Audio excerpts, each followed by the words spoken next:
তো কালকে লাইভে এসেছিলাম, কালকে লাইভে এসে কিছু কথা বলেছিলাম, তো আজকেও আবার আসতে হলো। প্রথম বিষয়টা হচ্ছে, প্রথম এটা নিয়েই কথা বলি যে আমি আজ কারোর সম্পর্কে কোনো কথা মানে বলবো না, কারোর সম্পর্কে বলবো না। আমি আমার কথা বলবো আজকে, আমার কথা যে কালকের লাইভ দেখে অনেকেই বলছো, অনেকে ভিডিও নামিয়েছে, বলেছে যে হাতে নেল পালিশ কেন পরেছি, এটা নিয়েও অনেক কিছু বলেছে। তো আমি যে দিদিটার বাড়িতে গেছিলাম না, তো ওই দিদিটাকে তো দেখেছো আমার পাশে, একটু শৌখিন টাইপের। তো উনি না আমার অবস্থা দেখে উনি মানে আমাকে পড়িয়ে দিয়েছিল যে কেমন হয়ে গেছো তুমি। আর বাড়িতে যখন থাকি না, এখন আমি বাড়িতে আছি, বাড়িতে যখন আমি থাকি স্নানটাও ঠিক মতো করি না, মাথাটাও আঁচড়াই না। বোন এসে মাঝে মাঝে মাথাটা আঁচড়ে চুলটা বেঁধে দেয়, বলে তোকে কেমন পাগলের মতো লাগছে। খাই না, এমন হয় যে আমি জল খেয়ে থাকি সারাদিন। তো এইগুলো তো কেউ দেখে না, আসলে আমি তো এগুলো দেখাই না, না এগুলো আমি দেখাই না কাউকে, ক্যামেরা করি না এগুলো, ক্যামেরার পেছনে হয়। আর যে নেল পালিশটা, সত্যি বলছি, আমি যদি অত ভেবে মানে অত যদি ভাবতাম না, আমি হয়তো লাগাতেই দিতাম না।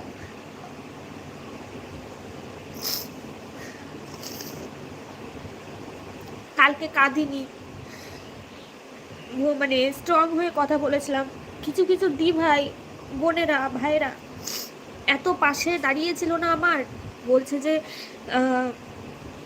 শক্ত হও, আমার কাজে ফিরতে হবে, শক্ত হও। আমার মনে হয় এই শক্ত হওয়াটাই না, আমি তো শক্ত হওয়াটাই ভুল, ভুল করেছিলাম।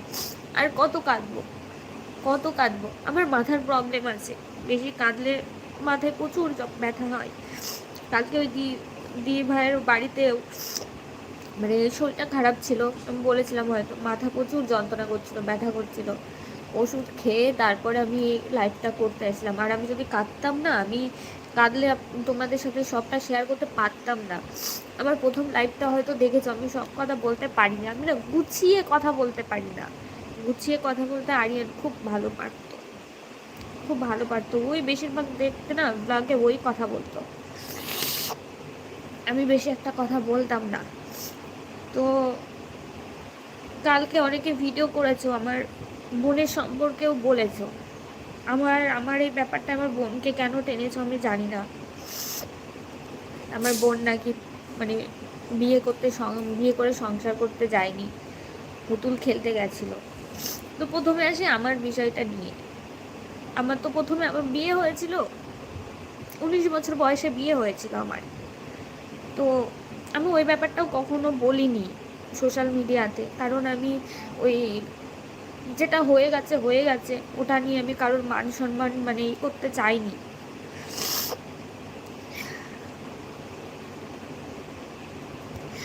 তো আমার যখন 19 বছরে বিয়ে হয়, দেখাশোনা করেই বিয়ে হয়েছিল। আমার বিয়ে হয়েছিল হবিবপুর পানপাড়াতে।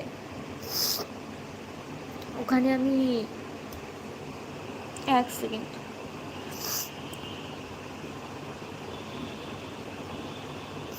মিথ্যা, রিম্পা বলছে মিথ্যাবাদী চুপ কর, তোর পোল খোলার দরকার, এতদিন সবাইকে জোর গলাতে বলেছিস তোর বর হিন্দু, আমাদের বিয়ের ভিডিওতে দেখো হিন্দু মতে বিয়ে হয়েছে, এত মিথ্যা বলেছিস।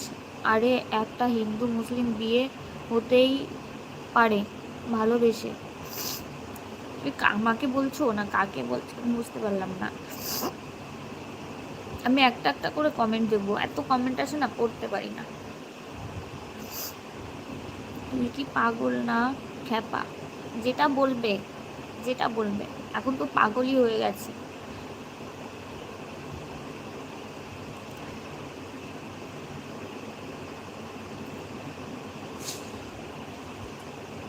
আরিয়ান তোমাকে যেমনভাবে দেখতে ভালোবাসে, তুমি তেমনই থাকবে।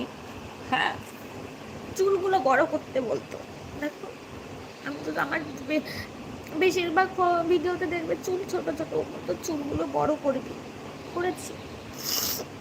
তো আমার যেখানে বিয়ে হয়েছিল ওখানে 8 বছর চেষ্টা করেছিলাম থাকার, মেয়ে হয়ে গেছে, থাকতে হবে, হয়তো শুধরে যাবে, বা শুধরোয়নি।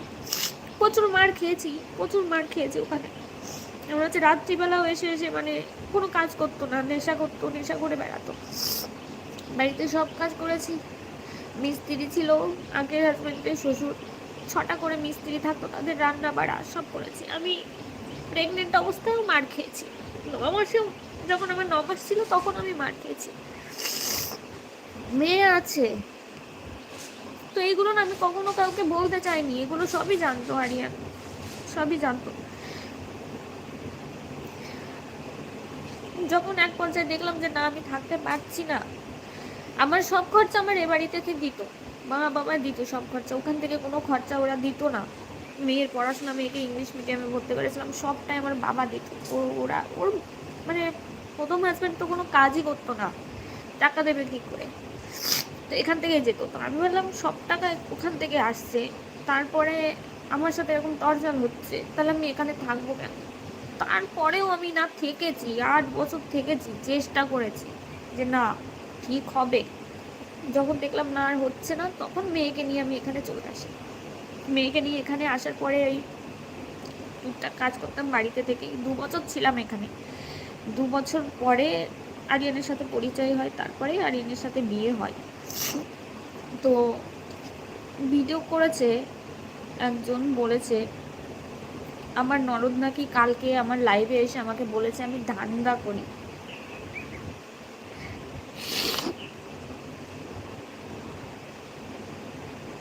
আরিয়ান যদি থাকতো তাহলে মনে হয় এই কথাগুলো আমার শুনতে হতো না। বলছে, উনি বলেছে আমি বডি পাঠাইনি, আমি গোয়া গেছি ঘুরতে, বাংলাদেশ গেছি ঘুরতে, আমি বডি পাঠাইনি। একটা বডি পাঠাতে না ওই 20-30 হাজার টাকা হয় না, তার থেকে বেশি লাগে। আর এই মুহূর্তে আবার মেয়েকে স্কুলে ভর্তি করতে প্রচুর টাকা লেগেছে, মাসে মাসে 8,000 টাকা করে যায়। আমার বাবা একা একা ঘাটে, তো ভাই দাদা কেউ নেই। আমি সোশ্যাল মিডিয়া থেকে 6 মাস কোনো পেমেন্ট পাইনি। আরিয়ান হায়দ্রাবাদ যাওয়ার পরে 2 মাস 3 মাস পেয়েছিলাম, তারপরে 6 মাস কোনো পেমেন্ট আমি পাইনি এখান থেকে, সোশ্যাল মিডিয়া থেকে, কারণ আমি অ্যাক্টিভ ছিলাম না ভালোভাবে। আর আমার একা ভিডিও করতে ইচ্ছা করতো না, আরিয়ান ছিল না বলে।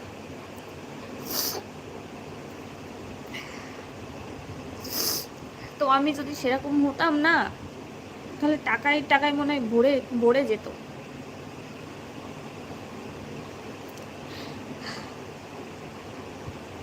আর একটা ভিডিও আমি করে দেখাচ্ছি।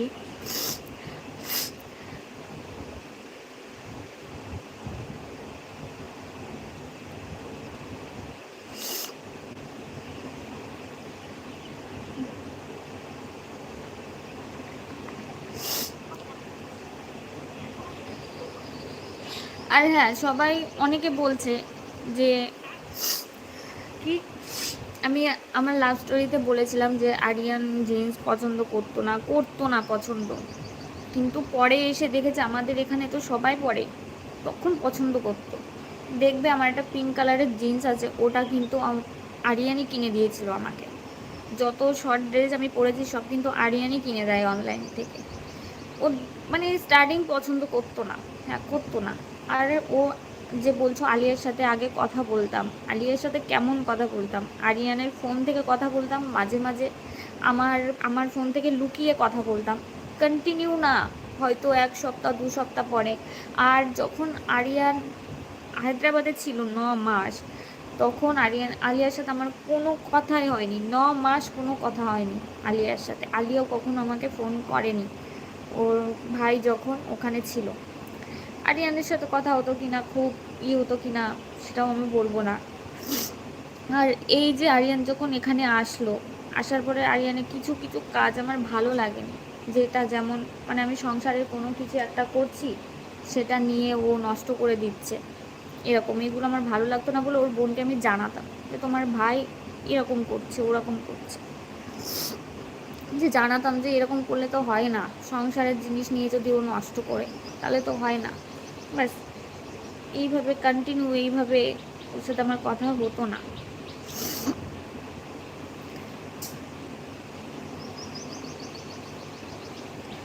বোনের বিষয়টায় আসি, যারা আমার বোনকে তুলছো, যে আমার বোন সংসার করতে যায়নি,